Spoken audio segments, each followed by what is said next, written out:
Монгол Улсын ерөнхийлөгчийн сонгуулийн санал хураалт 2021 оны 6 дугаар сарын 9-ний өдөр орон даяар явагдах тогтоолыг улсын хурлаас баталсан. Тус сонгуул болохоос 60 хоногийн өмнө иргэдийн шилжилт хөдөлгөөнийг зогсоодог байлтай. Үүний дагуу иргэдийн шилжих хөдөлгөөнийг 4 дугаар сарын 9-өөс эхлэн зогсоож, сонгуулийн дүнг нийтэд зарлан мэдээлсний дараах өдрөөс иргэдийн шилжилт хөдөлгөөнийг нээх байлтай байна. Манай аймаг 104,800 гаруй суурин хамтай бөгөөд 2020 оны байдлаар 1443 иргэн шилжиж ирсний дийлэнх нь Улаанбаатар хотоос шилжиж ирсэн иргэд байсан байна. 2021 оны эхний 3 сарын байдлаар аймаг орон нутгаас болон нийслэлээс 536 иргэн Орхон аймаг шилжиж ирсэн байна.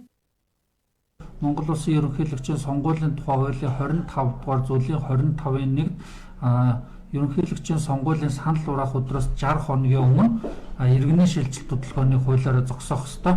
За үүнтэй холбоотойгоор 2021 оны 4-р сарын 2-ны өдөр улсын бүртгэлийг ерөнхий газрын даргын А215 дугаар тушаал гарсан. За энэ тушаалын дагуу иргэний шилжилт хөдөлгөөнийг 2020 оны 4-р сарын 10-ны өдрөөс зогсоож байгаа.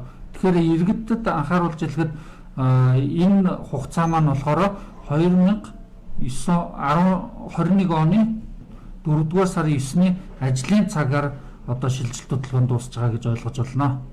Мөн иргэд бүртгэл Gov.cg-ийн сайтаар орж өөрийн мэдээлэл, өөрийн хаягийн тухай мэдээлэл болон сонгогчийн нэрийн жагсаалтад зөв бүртгэгдсэн эсэх мэдээллийг хянах бүрэн боломжтой юм. Монгол Улсын ерөнхийлөгчийн ээлжилт сонгуулийн санал авах өдөр 2021 оны 6 дугаар сарын 9-ний өдөр зохион байгуулагдахтай холбогдуулан ерөнхийлөгчийн сонгуульд санал өгөх иргэдийн тоог энэ оны 6 дугаар сарын 5-ны өдөр улсын бүртгэлийн газрын иргэний улсын бүртгэлийн газраас эцэслэн гаргах ажээ.